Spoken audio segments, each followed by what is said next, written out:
የዛሬ ዓመት የነበረኝ እምነት አይባልም። እምነት የየዕለት ነው። የዳነው በእምነት ነው። የምንኖረውም በእምነት ነው። ሁል ጊዜ ቁጥር 11 ላይ ሲጀምረው እንደተናገርኩት ጠላታችን በዛኛው በተቃራኒው ሳይድ ያለው ጠላታችን ፍላጻ መወርወር አያቆምም። ቁጥር 11 ላይ ተናገር ያለው ሽንገላ ዲሴፕቲቭ ስለሆነ ሰይጣን ሁሌ ሽንገላ ይልካል።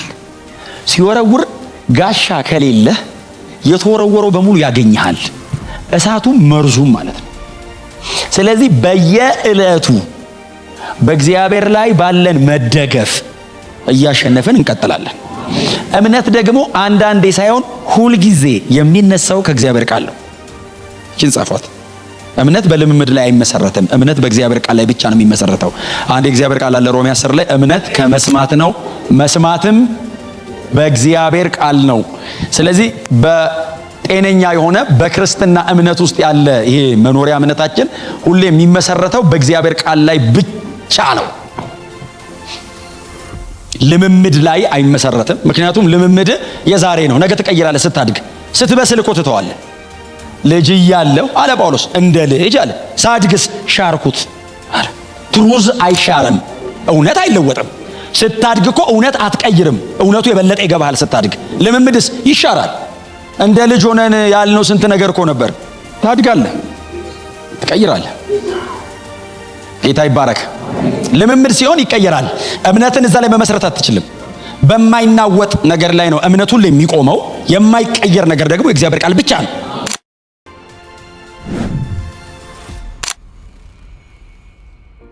ባለፈው ሳምንት የጽድቅ ጥሩርና አይደል?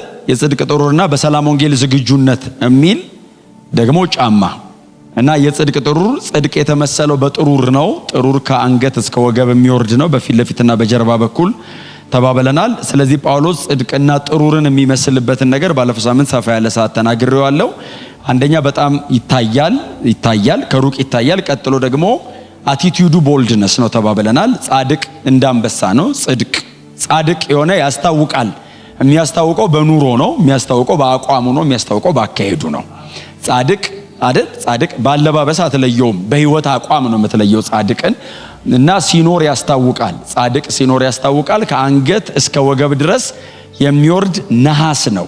ስለዚህ የጽድቅ በጥሩር የተመሰለው አንዱ በዚህ ነው። ቀጥሎ ደግሞ በጣም ያበራል ተባብለናል። በጣም ያብረቀርቃል። ጎልደን አይነት ስለሆነ መልኩን ባታቀውም ምናልባት በስም ላትለየው ትችላለህ። በጣም ከሩቅ ስታየው ፊቱን ላትለየው ትችላለህ። ደረቱ ላይ ባለው ጥሩር ምክንያት ግን አንድ ሮማዊ ወታደር እየመጣ ነው ብለህ ትናገራለህ። ስለዚህ እናንተን የማያውቃችሁ ሰው በስም ላይ ለያችሁ ይችላል። በህይወት አቋማችሁ ግን ማን እንደሆናችሁ ያውቃል። ራይቸስነስ ጽድቅ ይታያል ተባብለናል። እሱን ተናግሬያለሁ። ቀጥሎ ደግሞ የሰላም ወንጌል ዝግጁነት የሚለው ጫማው ሊትራሊ ቃሉ ለወንጌል ስርጭት አይውልም ብያለሁ ባለፈው ሳምንት። አንዳንዶቻችሁም ጠይቃችሁኛል፣ የጻፋችሁልኝም ሰዎች አላችሁ። በእውነት አይውልም ተናገርኩ አይደል? የሰላም ወንጌል ዝግጁነት የሚለው ቃል ኤሬን የሚል የግሪክ ቃል ነው ተባብለን። በሁሉ አቅጣጫ ያለ እግዚአብሔር በረከትና ብልጽግና የሚል ነው ትርጉሙ። የግሪኩ ቃል ትርጉም እሱ ነው ተባብለናል። ስለዚህ በሁሉ አቅጣጫ ያለ እግዚአብሔር በረከትና ብልጽግና ማለት ነው። ግን ብልጽግናው የህይወት ነው አይደል? ዮሐንስ 10:10 ላይ ህይወት እንዲሆንላቸው ደግሞም እንዲበዛላቸው መጣው ብሏል ጌታችን ኢየሱስ ክርስቶስ። ስለዚህ በክርስቶስ ኢየሱስ ያገኘነው ህይወት የተገኘ ህይወት ነው። ቀጥሎ ደግሞ የሚበዛ ህይወት ነው። ስለዚህ የሚበዛ ቅድስና፣ የሚበዛ ሰላም፣ የሚበዛ ጽድቅ፣ የሚበዛ እረፍት፣ የሚበዛ መዳን፣ የሚበዛ የእግዚአብሔር ቃል፣ የሚበዛ ጸሎት፣ የሚበዛ አሁን እኛ ሁሌ ብልጽግናን ከቁሳቁስ ጋር ስለምናገናኘው ነው ብልጽግና ሲባል ድንግጥ የምንለው እንጂ ቁሳቁስ እኮ ምናልባት ካሉት መካከል በጣም ዶት ነው። እንዴ የተቀበልነው ህይወት እልፍ ነው እኮ ብናብራራው እኮ ማያልቅ ነው። ያንን ሁሉ ሀብት ትተን መሬት ላይ ምን እንሰራለን? ይሄ ለመኖር ስለሚያስፈልጋችሁ ይሰጣቸዋል። አፍተር ኦል ይሄንን በጌታ ያልሆነም አለው። እናንተ ውስጥ ያለው ሰላም ግን ዓለም የለውም። የእናንተ መዳን ግን ማንም ጋር የለም። ይሄ መዳን ያለው በክርስቶስ ለሆኑት ብቻ ነው። ስለዚህ የሚበዛው እሱ ነው። ዓለምን የምናሸንፈው በዚህ ነው።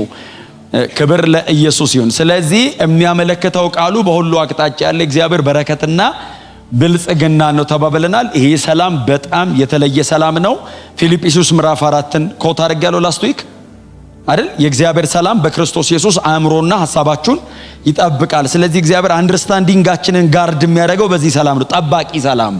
ስለዚህ የሚጠበቀው ሰላም የመጀመሪያ ስራው አስተሳሰብን መጠበቅ ነው። ይሄ ካልተጠበቀ በቃ አትኖርም፣ መሬት ላይ በህይወት መኖር አትችልም። ስለዚህ እግዚአብሔር ይሄንን የሚጋርደው ሰላም ላይ አፍስሶበት ነው። ጌታ ይባረክ። በመረዳታችሁ ውስጥ የሚያልፍ እግዚአብሔር ሰላም አለ። መረዳታችሁ በእግዚአብሔር ሰላም አልፎ ብቻ ሳይሆን በእናንተ አእምሮ ላይ ክሮስ የሚያደርግ የትኛውም ሐሳብ በእግዚአብሔር ሰላም ቁጥጥር ውስጥ ይሆናል። ስለዚህ ነው ዓለምን የሚበጠብጠው ነገር ክርስቲያኖችን አይበጠብጥም ተባብለናል። ምክንያቱም ጌታችን ምን አንድ ተስፋ ሰጠን፣ ምን ቃል ገባልን? ዮሐንስ ወንጌል ምዕራፍ 13 በኋላ ለ12ቱ ከተነገሩት በጣም ቁልፍ ከሆኑት መካከል ለ12ቱ ብቻ ነው የተነገረው ይሄ ቃል። ምን ማለት ነው? ላመነ ለክርስቲያን ብቻ የተነገረ ቃል ነው። በጌታ ስትሆኑ ብቻ የምታገኙት ነገር ነው። እኔ አለና ሰላሜን እሰጣችኋለሁ አለ። ያለው ሰላም እሰጣችኋለሁ ሳይሆን ሰላሜን ያለው የክርስቶስ ነው። ብራንድ ኒው ነው። ከዛ በፊት ማንም ኤክስፔሪየንስ አድርጎት አያውቅም።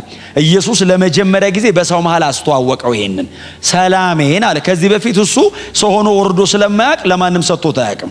ሰው መሃል መጣና ሰላሜን እሰጣችኋለሁ አለና እኔ የምሰጠው ሰላም፣ ስለዚህ ዓለም የሚሰጠው አለ ማለት ነው። ዲፍረንት ሌላ አይነት ሰላም አለ ማለት ነው። ስለዚህ ይሄ ቤት የክርስቶስ ሰላም ያለው ቤት ነው። ይሄ ህዝብ በክርስቶስ ሰላም የተሞላ ህዝብ ነው። ስለዚህ ዓለም ቢበጠበጥ የእናንተ ተርሞይላ ይሄ ምንድነው መረበሻ ያሰጋው። አሁን እንዴት እየኖራችሁ ነው አይደለም እያልኳችሁ ያሉት፣ የተሰጣችሁን ነው እየነገርኳችሁ ያለው።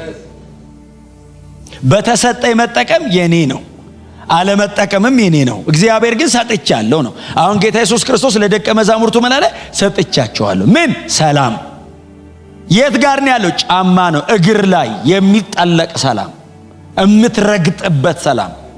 ምንም አይነት ነገር አውሬ ሊሆን ይችላል፣ የተለያየ ነገር ሊሆን ይችላል። ከእግር በታች ነው ብዙ ነገር ያለው። እንደምታውቁት ያው ክርስቲያኖች ስለሆናችሁ እባብና ጊንጡን ትረግጡ ዘንድ ነው የሚለው። እኛንን በግድ እዚህ ላይ አውጥተን አየር ላይ ያለው እንጂ ጌታ በነገረን ከሆነ እግራችን ስር ነው። እናንተ እባብ ቀኝ ናችሁ። በግድ ፖዚሽናል ሰባኪ አታርጉኝ። የሆናችሁት ሲነገራችሁ ማደንግጡ። ትክክሉ እሱ ነው። ለዛ ነው የምትረግጡት ደግሞ በጫማው ነው። ጫማው ደግሞ ሰላም ነው። ሮሜ ትዝ ይላችኋል። ሮሜ ላይ ጳውሎስ ምንድን ነው ያለው? የሰላም አምላክ ሰይጣንን ፈጥኖ ከእግራችሁ በታች የሰላም መጫሚያ ነዋ። ስለዚህ እግዚአብሔር የተጠራው የሰላም አምላክ ተብሎ ነው። ፈጥኖ የሚጥለው እግራችሁ ስር ነዋል። ለምን? እንድትረግጠው ነው። እሱ የሰላም አምላክ ነው። ረግጠ በሰላም ትኖራለህ ነው። አትበጠበጥም ነው ትርጉሙ። ዓለምን የሚበጠብጥ ነገር አይበጠብጥህም ነው። ስለዚህ ዓለም ሁሉ ተዘቅዝቆ ቢሄድ አንተ ቀጥ ብለህ ትሄዳለህ። አጠገባቸው እርሱ የክርስቶስ ሰላም አንተ ውስጥ አለ በሉት። እግር ተጫምቷል በሉት። ባዶ እግርን አይደለም። በጌታ ያልሆነ ካለ በኋላ ጠራለው። ባዶ እግርን አትሂድ። እባብና ምናምን ያለበት ሰፈር በእግር አትሂድ። ዓለሙ በሙሉ የሚርመሰመስ ቬኖም መርዛማ እባብ ነው። በጣም ክፉ እባብ ያለበት ዓለም ነው። ስለዚህ ጫማን አድርገህ ሂድ። ይህን ደግሞ የሚሰጥ ደግሞ ኢየሱስ ብቻ ነው። ማንም አይሰጥም። ገንዘብ አይሰጥ፣ እውቀት አይሰጥ፣ ዘመድ አይሰጥ፣ የሚወድ አይሰጥም። ኢየሱስ ጋር ብቻ ነው ያለው። ይሄም ሰላም የክርስቶስ ይባላል። ዲፌንሲቭም ነው፣ ኦፌንሲቭም ነው። ይከላከላልም ይሰብራል። ኢየሱስ ጌታ ነው። እንኳን ይህን ሰላም ሰጠን። ስለዚህ ይሄ ሰላም ጫማ ነው። ጫማው ከስር ነሐስ ነው፣ ከላይ ሌዘር ነው ብያቸዋለሁ አይደል? ተነግረን ከስር ነሐስ ነው፣ ከላይ ሌዘር። ሁለት ሌየር ያለው ሌዘር ነው። ከስር ግን በጣም ወፍራምና አደገኛ ነሐስ ነው። ነሐስ ደጋግሜ የተናገረ ሮማዊ ወታደር ሰውነቱ በሙሉ በነሐስ የታጠቀ ነው። ከብረት ታይፖች ጠንካራው ነሐስ ነው። ስለዚህ እግሩ ከስር ነሐስ ነው። ቀጥሎ ደግሞ 3 ኢንች ሹልሹል እንትናለሁ። ምንም ነገር ላይ ሲረግ ይሰብራል። ቀጥሎ ድንጋይ ላይ ቢቆም አይንሸራተትም። እግሩ ረግጦ ነው የሚይዘው፣ ይቆነጥጣል። በፍጹም አይንሸራተትም የሮማዊ እግር። ጳውሎስ እንዲህ አለ፣ ሰላም ነው አለ። ስቴብል የሚያደርገው ህይወትን የክርስቶስ ሰላም ነው። እንዳትዋዥቅ የሚያደርግ የክርስቶስ ሰላም ነው። ምንም ነገር ላይ ብትቆም ወይ ተሰብረዋለህ ወይ ረግጠት ይዘዋል። አልፎ ወደ ላይ አይመጣም። የሚቀጥለው ምንድነው?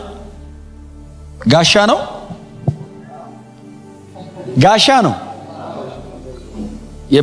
በሰላም ወንጌል ዝግጁነት ቆሙ ካለ በኋላ ጋሻውን ምንድን ነው የሚለው? የእምነት ጋሻ ከሚለው አንብቡት። ጥቅሱን እንድትሉልኝ ነው። በሁሉም ላይ ጨምራችሁ የሚንበለበሉትን የክፉን ፍላጻዎች ልታጠፉ የምትችሉበትን የእምነትን ጋሻ አንሱ። ጳውሎስ እያወራ ያለው ጋሻውን ብቻ ሳይሆን የሚላከውንም ነው። ስለዚህ በሁሉ ላይ ጨምራችሁ ትቆማላችሁ። ቀጥሎስ የሚንበለበለውን የክፉን ፍላጻ ልታጠፉ የምትችሉበትን የእምነትን ጋሻ። እምነት በጋሻ ነው የተመሰለው። ጋሻው ሁለት አይነት ነው ብያቸዋለሁ። ምናልባት የመጀመሪያ ቀን የጦር ትጥቆችን ልናገር ስል ተናግሬያለሁ። ሮማዊ ወታደር ጳውሎስ በዚህ ቦታ በሚያስቀምጠው መሰረት ሮማዊ ወታደር የሚይዘው ጋሻ በዚህ መሰረት የጦር ሜዳ ጋሻ ነው። ስለዚህ ባለፈው ነግሬያቸዋለሁ። ፓኖፕሊያ ማለት የጦር ትጥቁን ሲያስቀምጠው ፉሊ አርምድ የሆነ ሄቪሊ አርምድ፣ በጣም በከባድ ሁኔታ የታጠቀ ወታደር፣ በጣም ሄቪሊ አርምድ ነው፣ ለማጥፋት የታጠቀ ነው።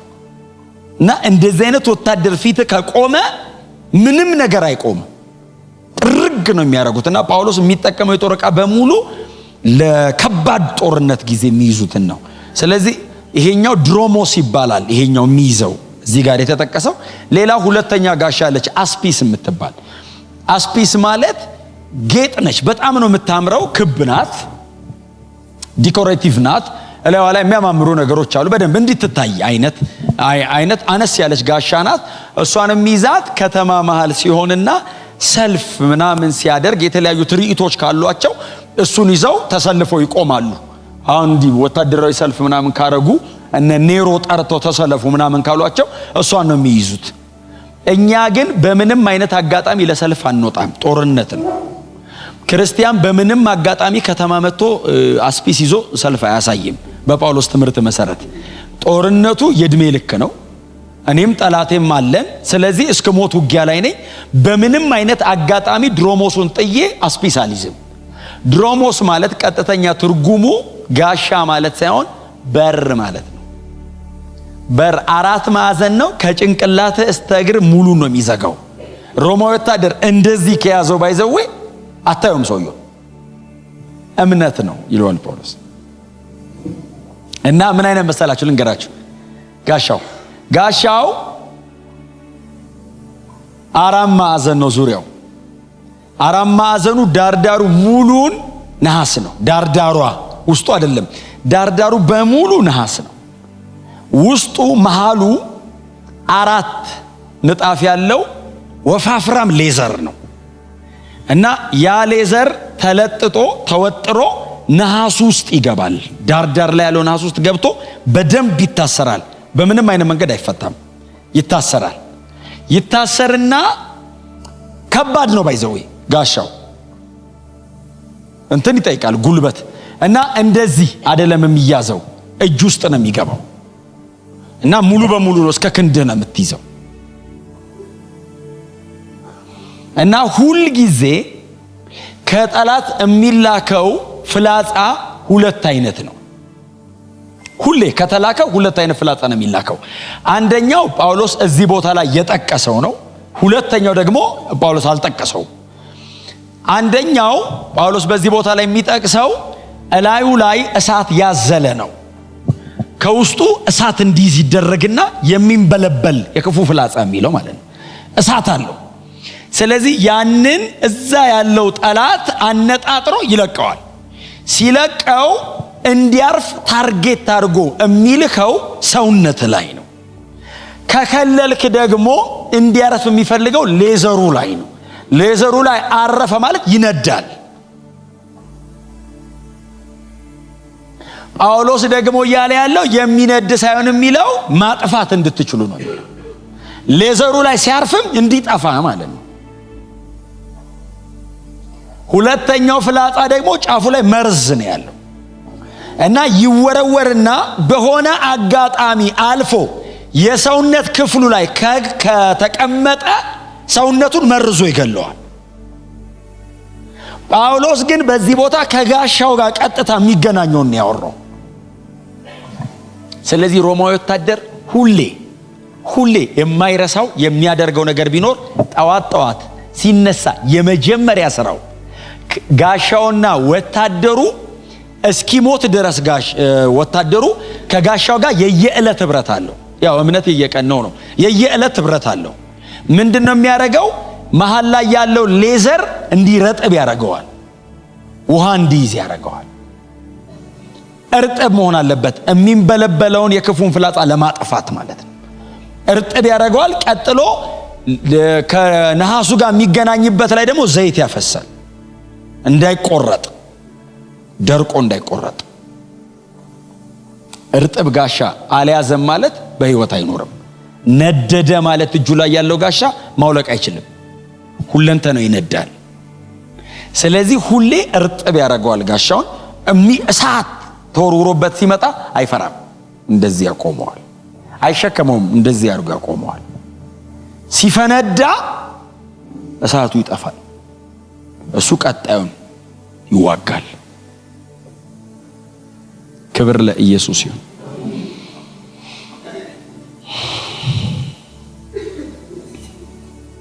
የዛሬ ዓመት የነበረኝ እምነት አይባልም።